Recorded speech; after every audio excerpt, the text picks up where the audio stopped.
There comes a moment in life when holding on feels heavier than letting go. You sit there, silently breaking, wondering if walking away means you failed, if choosing yourself means you're selfish, if letting go means you were never strong enough to stay. But what no one tells you is this: letting go is not surrender, it's resurrection. It is the death of who you were for the birth of who you were meant to become. It takes no strength to cling to pain out of fear, but it takes unshakable courage to release what is no longer meant for your soul, because letting go means you looked at what you loved, what you fought for, what you cried over, and you said, "I still choose myself," and that is power, not the kind that roars, not the kind that shouts, but the quiet kind that rebuilds you from within, the kind that says, "I no longer live in places where I am not seen. I no longer water gardens where nothing grows. I no longer stay to prove my worth to those who cannot see it. This is not the end of you, it is the return of you." Letting go wasn't weakness, it was the moment you became unstoppable. True power lies in the courage to walk away from what destroys you. There's a misconception that strength is proven through endurance, through staying, through tolerating, through holding everything together even when it's tearing you apart. People are often taught that walking away is failure, that letting go means you've given up. But in truth, there is a deeper kind of strength that isn't loud, flashy, or dramatic. It's quiet, often misunderstood, and found in the decision to finally walk away from what keeps wounding you. Not because you don't care, but because you've finally realized that you matter too. There are moments in life when staying feels like the noble thing to do. You think, if I just try harder, maybe they'll change, maybe they'll understand me, maybe things will get better. You convince yourself that your pain is the price you have to pay for love, or loyalty, or peace. But over time, that kind of hope begins to rot. It's not really hope anymore, it's fear dressed up in familiar clothing. Fear of being alone, fear of starting over, fear that maybe, just maybe, you won't find anything better. But here's the truth: real strength is not the ability to hold on to what hurts. It's the ability to release it when it's time. Letting go requires you to face something most people avoid: the possibility that you gave your all and it still wasn't enough to fix what was broken. That's a hard truth to swallow, and yet it's one of the most liberating truths you will ever face. Because once you accept it, you stop trying to carry what was never yours to fix. You stop dragging yourself through emotional trenches for the sake of people who were never willing to walk beside you in the first place. What you're letting go of is not just a person or a relationship. You're letting go of the version of yourself that kept trying to be enough for someone who never saw your worth. You're letting go of the exhausting pursuit of proving yourself to people who were committed to misunderstanding you. And in that release, something powerful happens. You reclaim your energy, your time, and your peace. The world often celebrates endurance, but endurance without boundaries becomes self-destruction. Yes, commitment matters. Yes, loyalty is noble. But not when it comes at the expense of your identity. Not when the cost of staying is your self-worth, your mental clarity, and your emotional health. Walking away doesn't mean you didn't love deeply.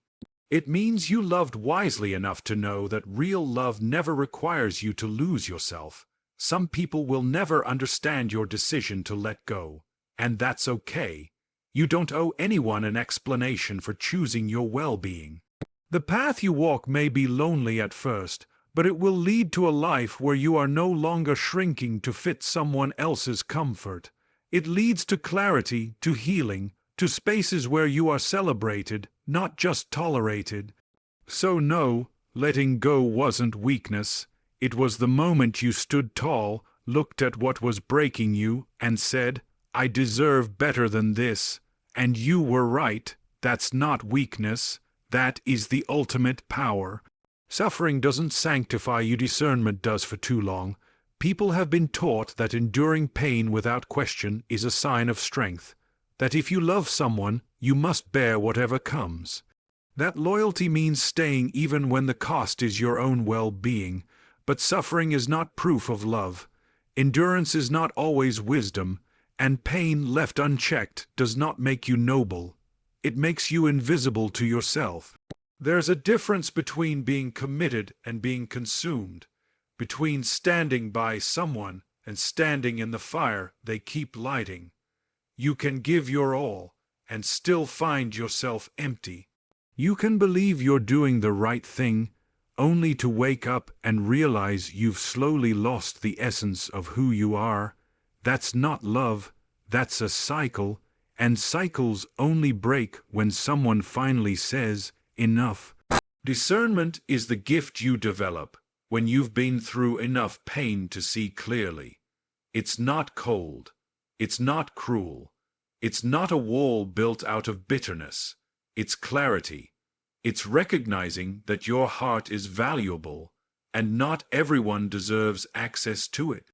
It's choosing with full awareness where you place your energy, your time, and your devotion. Because not everything you suffer for is sacred, and not everything that hurts you is worth holding onto. There is nothing righteous about staying in a place that depletes you. You are not more loving because you allow yourself to be neglected. You are not more spiritual because you carry weight that was never yours. Love is not measured by how much you can endure. It's measured by how much you can give without destroying yourself in the process. Often, we confuse forgiveness with permission. We think that to forgive is to stay. But forgiveness doesn't require proximity. You can forgive and still choose to walk away. You can have compassion without abandoning your boundaries. In fact, true compassion starts with how you treat yourself. If your kindness only flows outward but never inward, it's not kindness. It's self-abandonment. Discernment teaches you the difference between someone having a hard time and someone making your life hard. It shows you the subtle line between patience and passivity, between helping and enabling, and once you begin to see that line, you stop offering your peace to situations that thrive on your silence. You begin to understand that protecting your heart is not a betrayal of others. It's a form of wisdom. It's the realization that while pain is a part of life, unnecessary suffering is not a requirement for love, growth, or goodness. There are battles worth fighting, but there are also battles that are not yours to carry. Knowing the difference is everything. When you choose discernment over blind endurance, you step into maturity. You begin to respond, not react. You choose where to invest your energy. You become selective, not because you're guarded, but because you've healed enough to know your value. That's not selfishness. That's self-respect. The world may not always understand why you no longer chase what once hurt you, why you no longer stay quiet when your boundaries are crossed. But that's because your discernment has evolved beyond needing to be understood. You're not looking for validation, you're choosing preservation. Suffering may have been part of your story, but it is not your identity. It was a chapter, not the entire book. What defines you now is the wisdom you've gained, the strength you've built, and the courage to choose differently. Not because you're hardened, but because you're finally awake. You don't need to suffer to prove your worth. You only need to see clearly enough to walk where peace leads. Emotional maturity means choosing what you will no longer carry. Emotional maturity doesn't show itself in how much pain you can hide. It isn't about how long you can pretend things don't affect you. Real maturity begins when you realize you have the right and the responsibility to choose what you will and will not carry anymore. We are all born into stories we didn't write. Families, environments, expectations. We inherit patterns of behavior and ways of thinking long before we know who we truly are. Many people grow up thinking they must carry the weight of others, the guilt of disappointing someone, the burden of holding everyone together, the shame of not living up to someone else's vision of success or love. Over time, you begin to confuse that weight with identity. It becomes normal, expected. But just because something is familiar doesn't mean it's right for your future. At some point, you reach a place where you're no longer interested in surviving emotionally. You want to live with intention. And that requires a kind of honesty that isn't always easy. You begin to question what you've been carrying all this time, the anger that isn't yours, the blame someone else placed on you, the pressure to be perfect, the silence you were taught to keep so others could feel comfortable. These things don't build character.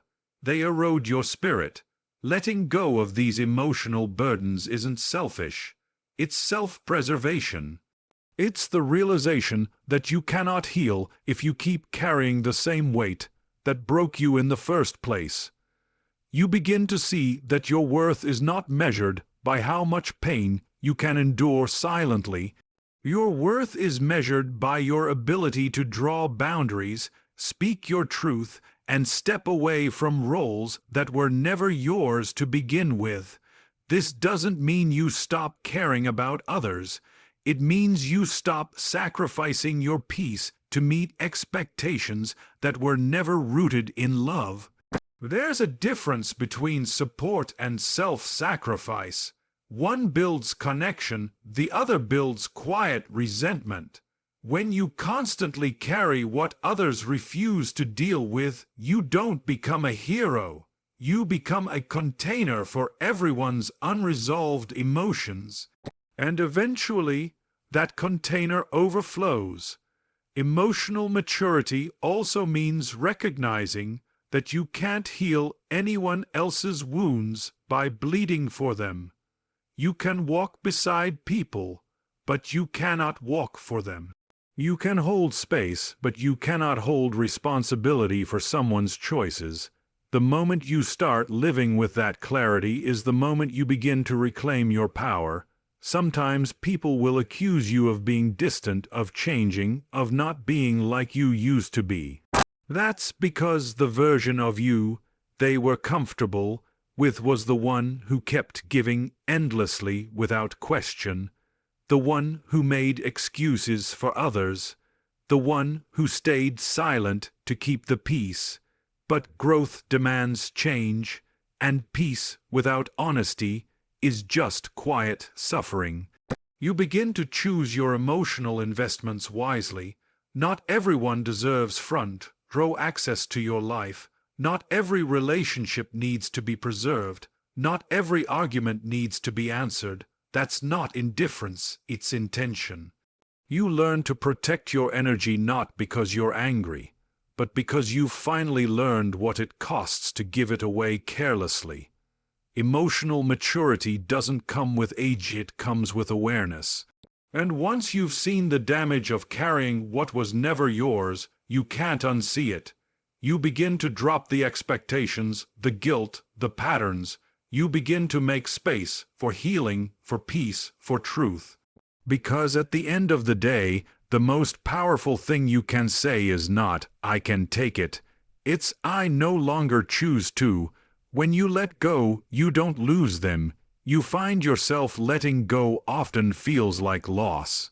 It feels like saying goodbye to something that once meant everything. You grieve not only what was, but what could have been. You question if walking away means you've failed, if choosing distance means you gave up too soon. But what most people don't realize in the beginning is that letting go doesn't always mean losing someone. It can be the moment you finally come back to yourself. When you are deeply invested in someone or something, your identity begins to wrap itself around that connection. You start defining yourself by how they see you, how they treat you, how they respond to you. Without realizing it, your self-worth becomes tied to their validation. You measure your value through their presence. So when it's time to let go, it feels like a part of you is being ripped away, but as time passes, something shifts. In the stillness, in the quiet that follows release, you begin to see what was hidden beneath the surface. You begin to realize how much of yourself you had to dim just to keep the connection alive. You remember the moments you stayed silent when your voice should have been heard. The times you accepted less because you feared being left with nothing. The version of yourself you kept suppressing just to be accepted. Letting go clears the noise. It brings you face with the parts of you that had been neglected for too long. It reveals the strength you forgot you had. And most of all, it creates space for healing, for rediscovery, for truth. You don't lose when you let go. You shift, you transition, you move closer to the person you were always meant to be before fear, guilt, or attachment took hold of your path. This is why the pain of letting go, while real, is also sacred. It becomes a turning point. It forces you to stop chasing people who were never truly running toward you. It teaches you to stop asking for love in places that keep proving they cannot give it. And slowly, you learn that solitude is not emptiness, it's clarity. It's where your intuition speaks the loudest. You begin to build a life that no longer depends on someone else to feel meaningful. You rediscover the joy of your own presence. You start making decisions that align with your values, not your fears. And most importantly, you begin to trust yourself again. The version of you that emerges from this process isn't bitter, it's wiser. Not colder but clearer, not closed off but selective. Of course, memories will visit. There will be days when you miss the moments, the familiarity, the comfort. But you will also remember why you had to let go.